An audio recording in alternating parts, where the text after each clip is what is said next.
Hello, welcome to episode 55 of The Bitcoin Game. I'm Rob Mitchell. Cryptograffiti? Hey, how's it going? Do you have another name I should call you, or is it pretty much that?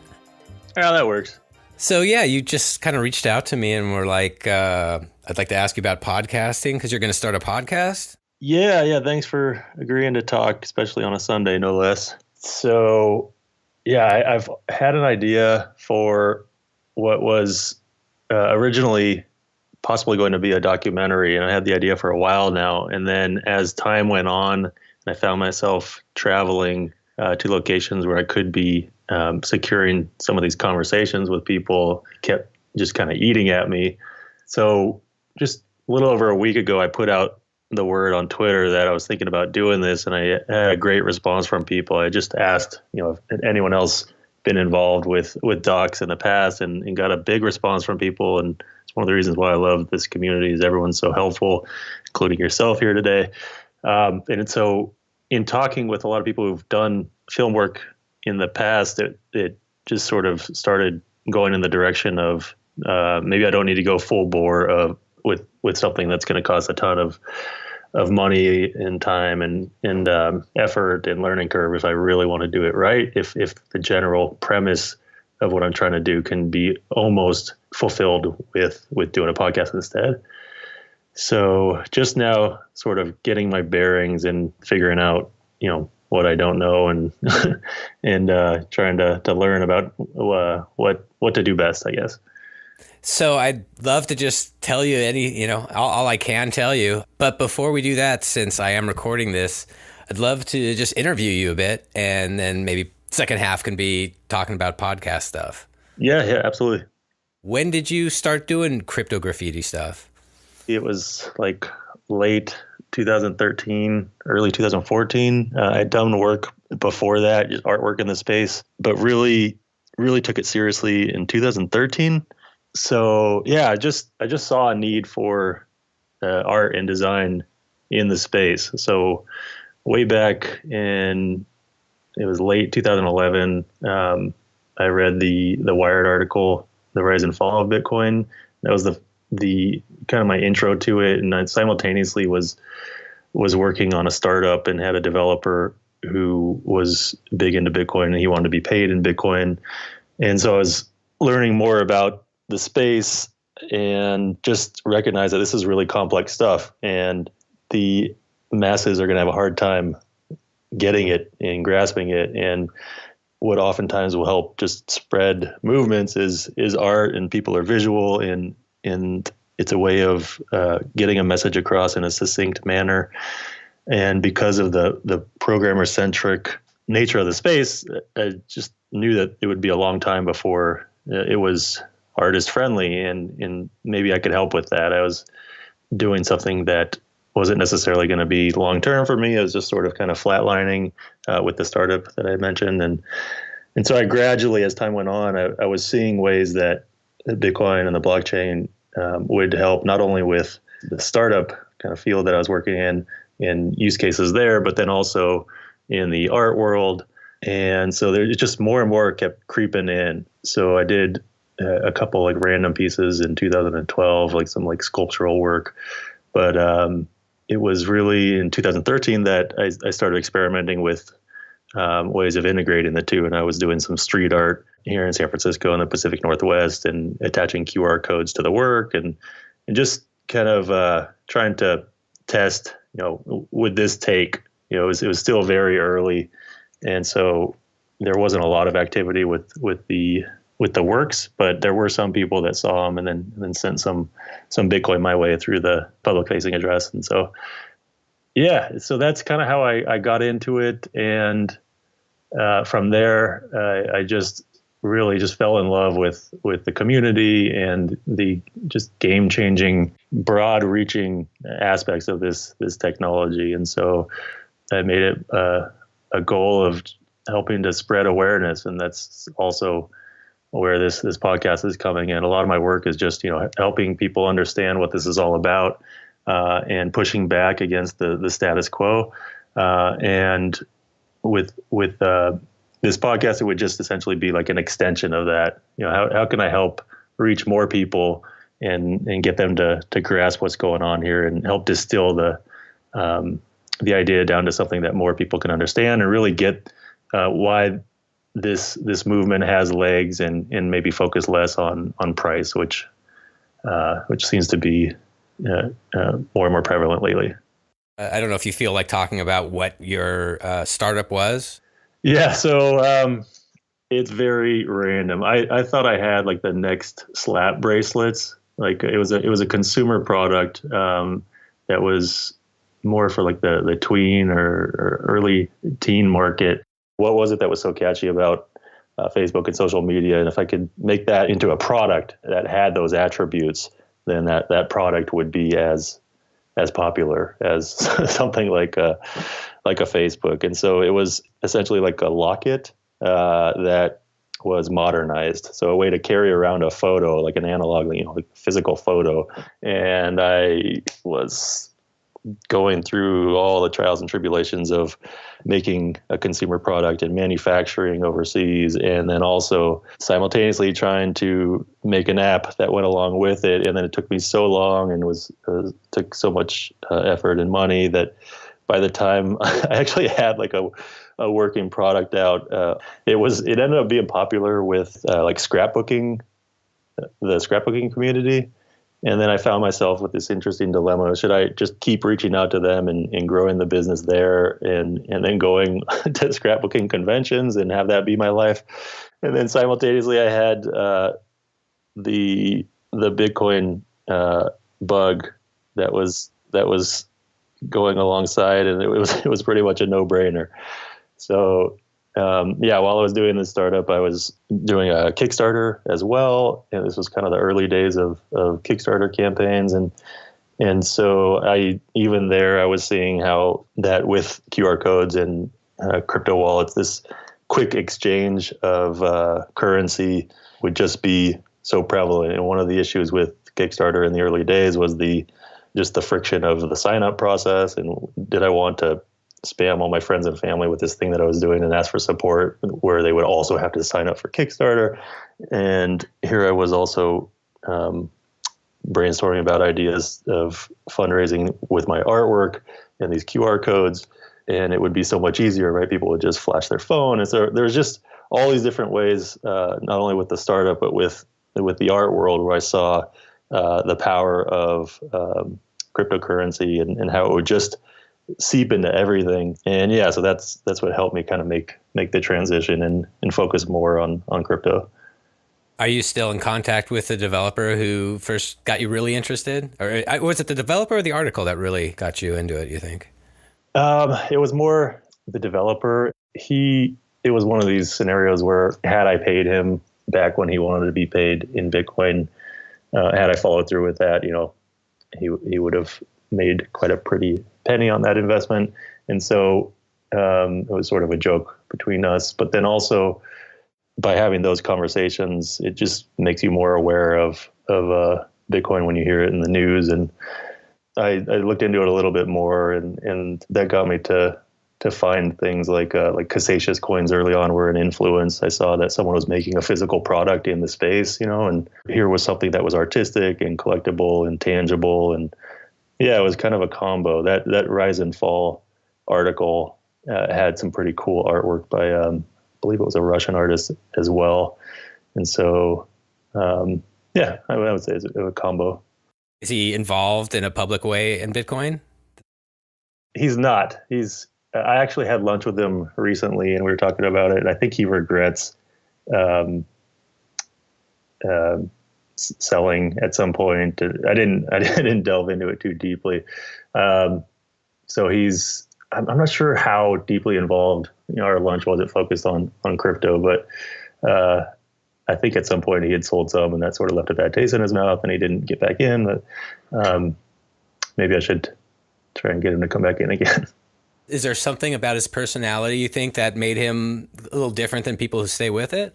No, he's got all the makings, libertarian and, very, very early. He is very early in a lot of different tech though. And so maybe it's one of these things where he's kind of moved on to a different interest. I'm not sure. I shouldn't say all of this without really knowing what his current take on it is. So, well, we're just speculating. It's clear. yeah. Were there any other either business or your politics that had you kind of primed to get into Bitcoin? Yeah. So another big one was just coming from a space where I have friends and family in the art world too.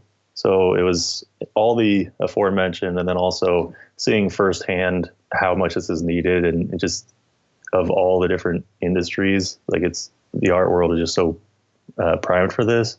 There is a ton of fraud.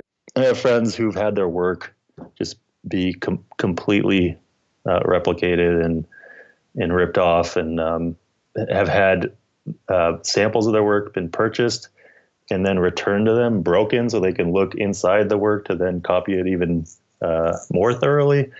And friends who have work overseas, and they would just get checks sent to them randomly from dealers and have really no insight into whether this amount was actually the correct percentage that should be given back to them, and had really no idea whether the dealer is being forthright with their sales and the amount that the work sold for.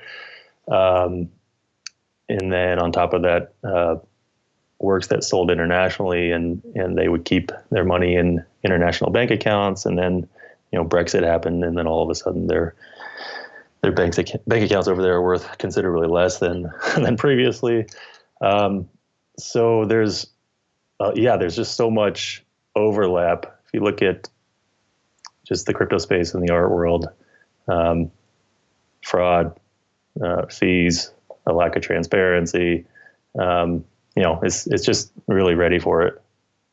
So I met you in person at, I can't remember the name of the event. It was here in Los Angeles. BlockOn. All right. Yeah. And I guess there's one in your area coming up. Is that right? I think the third one, there was one in Alameda on a warship. They tend to have interesting venues. I think there is another one coming up. I'm not sure when exactly. Gotcha. And are you at a lot of conferences and stuff? I am, yeah. So I just sort of had the idea of going to as many as possible to then narrow down which would make the most sense. And so for the last couple of years, I went to a bunch. You're talking about attending, but you had a booth and everything. Is that a regular thing? No, I've been really lucky in that I will either be approached or approach the conference organizers, and it's kind of a win-win, because normally they're held at these venues where it's really ugly carpet and just they all kind of look the same, and so having something aesthetically more pleasing is a plus for them, and so they tend to let me come without having to pay for a booth, and it's awesome because it supports the arts and my work, and also gives them something pretty for their attendees. That's great to hear. Yeah, it's been pretty great, and also just meeting with people, and I'm a big proponent of the networking aspects of it too. I know a lot of people online are like, oh, it's a waste of time, but it can be beneficial. So anyway, I remember seeing those bank logos, but then when I saw the Dorian image, and I was just like, well, now that, I've said it plenty of times, I know, but that really struck me. And it was right around the time when, just when all the hype about Dorian's image and made of the credit cards, I was just blown away by that. And then I've just been a huge fan ever since that. Thanks. Yeah, it's been several years now. That was just as a way of trying to help out his situation.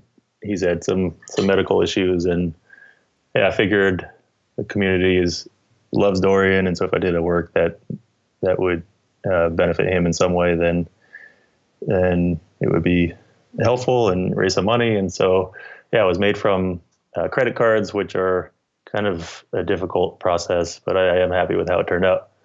I think I originally instant messaged you from another account, and I think it was around the time you had the Dorian piece. And tell me if this rings true to you. I feel like you were feeling a little, I don't know, not great, like things weren't going as well as you'd hoped with your Bitcoin art. And I don't know, that was the vibe I got from you. Does that sound accurate?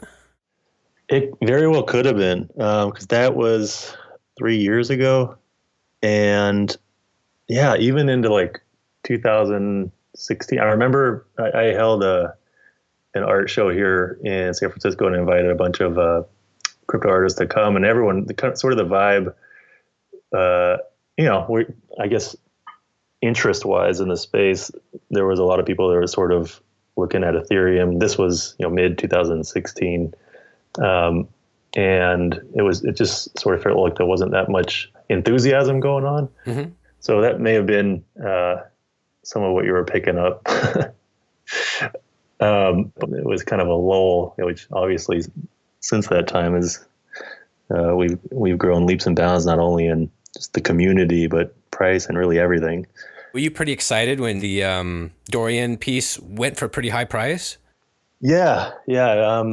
I had actually made it twice. I hadn't worked too much with credit cards before then, and so it was just sort of a painstaking piece to work on. I screwed it up initially and had to start over from scratch.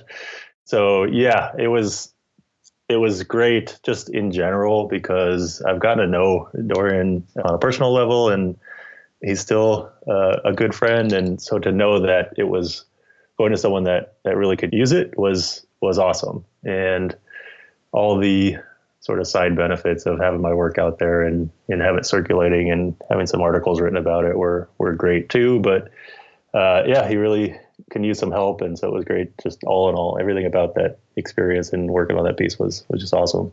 I'm curious, have there been any other highlights that really stand out to you doing this? It's interesting. It's all work on just stuff that's sort of like to appease my boredom with the shirts. If I think that something's kind of funny and I want a distraction from like the more serious pieces, then I'll bang out either some mediocre memes or like some shirts that I'll put up on my store. But then the real motivating stuff and kind of big picture stuff is what I will focus on for my fine art work. So if I look at those different pieces, then usually those are the ones that I'm the most passionate about. And if, for instance, the other one that was down at that BlockCon conference that you attended was the Silk Road work that I did. And so in working on this piece, it was just my statement. Right around that time was the 4-year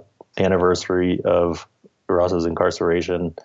And I wanted to do something. I'd rewatched various documentaries about the Silk Road and just always felt like I wanted to do something artistic related to his situation.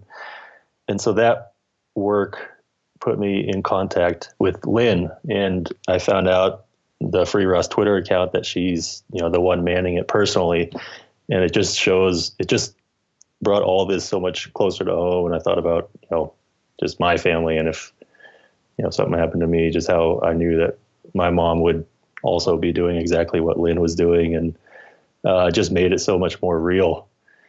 Yeah, I'm not a fan of the privatized prison system and many aspects of the war on drugs. And so by creating this artwork that was made from drugs, for those of you that haven't seen it, and then selling it, that was sort of my take on his situation. Was I didn't even think that you were selling drugs. Yeah. I should have got that. No. It was, there's a artist statement somewhere floating online, but that was the gist of it. By having this quasi-legal transaction take place, it was meant for people to think more about Ross's situation and whether or not that should be considered illegal. Yeah, and I've met Lynn once, and just the motherly love and how hard that must be to see her, young boy,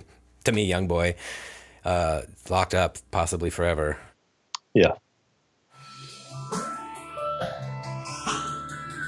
This episode is sponsored by BTCKeychain.com, makers of the world-famous steampunk brass-plated Bitcoin keychain.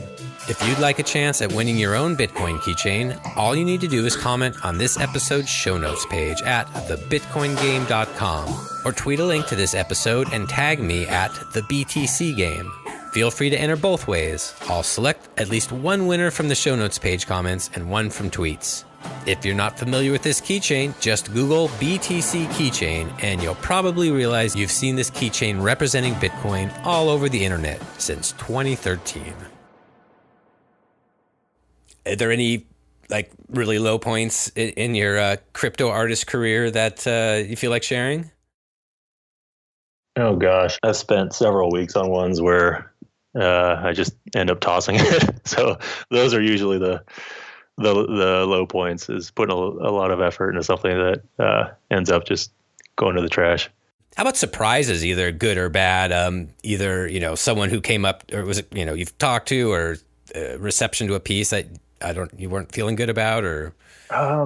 Many years ago, the Bitcoin meetup was held at Rackspace here in San Francisco. And early on, I was just sort of fearful, I guess is the word, for getting involved with the community because I didn't program. And so I wanted to get more involved, but I also was like, I don't grasp the tech as much as other people do. And what does that mean if I go and have conversations with people and I can't really get on a level that they are?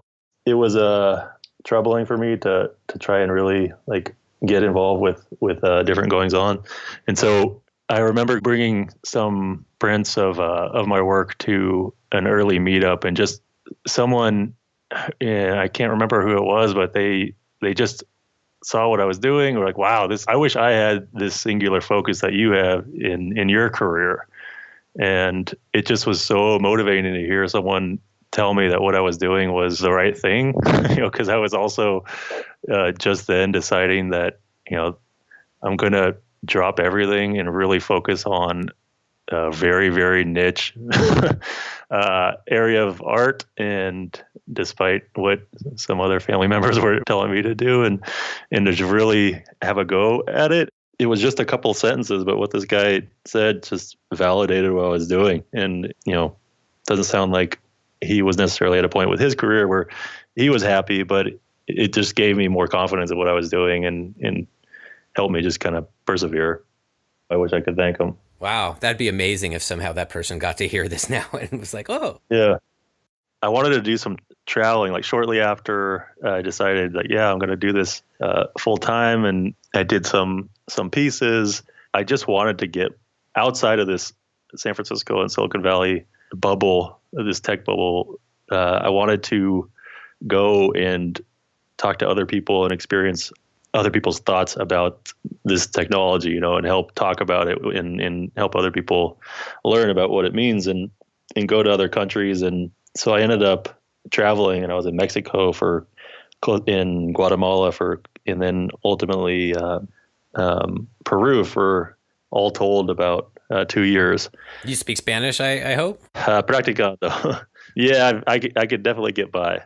So I wanted to, since I knew I wouldn't be producing a lot of work while I was doing the traveling, or as much as if I was just home and focused in a studio. And that's when all this merch stuff really started to become more prominent for me. And so that was sort of my Medicis of sorts. I was, the Bitcoin price was low and people were buying a lot of these shirts. And while I was traveling, these platforms allow it where you can just submit a design and then all of a sudden you have everything at the ready and you don't even really have to touch the inventory. And so that helped me just dedicate myself entirely to it. So I was getting orders for the different shirts, and then that helped fund me staying in the space. And as the price grew, I had some savings from early merch sales, and then the art was starting to sell as the entire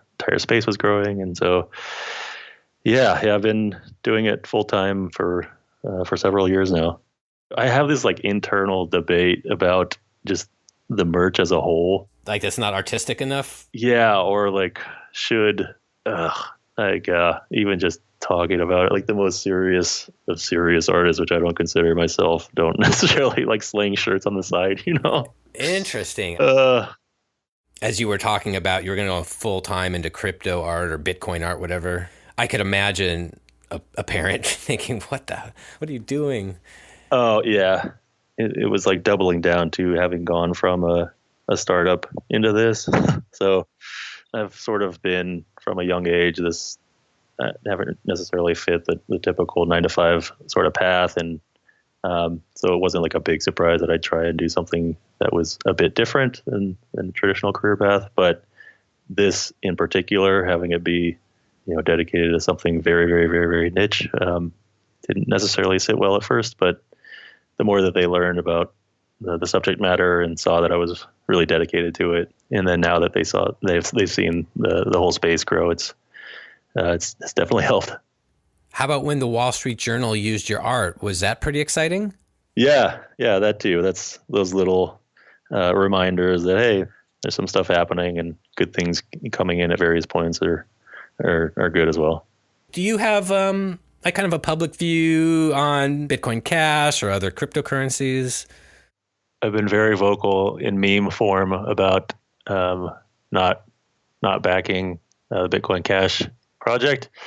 And it really relates to just what I laid out and why I approached you for advice versus maybe other people. I want to be aligned with people that I think have the same values. And there's just been too many shenanigans going on from certain projects for me to want to just get involved with them. I think that oftentimes statements from certain projects don't coincide with just their actions.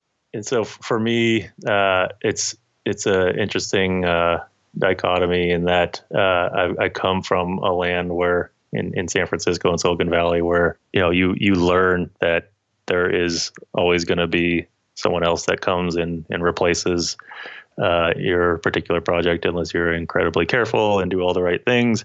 And so innovation is welcomed and encouraged, and everyone helped each other out with their projects. And it's just this vibrant community of smart people who want to help out and encourage each other to reach and go for it and completely go against what everyone else thinks. And then there's Bitcoin, which is, my favorite at heart. But I don't think that other projects should be disrespected, and other people and programmers should be disrespected for working on things other than Bitcoin. So I get fairly disturbed when I hear public figures denigrating programmers for choosing to work on things other than Bitcoin, even though Bitcoin is the closest to my heart personally. That's my statement on that. Any other interesting things you think would be good to talk about? There's a lot going on with cryptocurrency and in the blockchain and art, maybe less so on the Bitcoin side and more with other platforms, but it's just a really exciting time. It is risky, as we know that sometimes other coins can be short-lived, or there will be hacks and issues and bugs and whatnot. But there's just a lot that's happening that makes for really exciting times. And I think ultimately crypto is going to do for art what it's doing for money. It's going to make it more inclusive. There's going to be less fees, there's going to be more transparency, and it's going to bring more power to the people. Everything from helping fight fraud and increasing the transparency of provenance to making the buying of art more democratic and having a lot more people invest in any one particular piece of work. So there's the whole digital art space too, with verifiably rare pieces where that this is actually an edition of 50 that you own and it can't be replicated. There's just so much going on that it's just really exciting times. So right here is where we started a 90-minute long rambling talk about podcasting stuff, which I've decided I will fast forward. So let me fast forward that.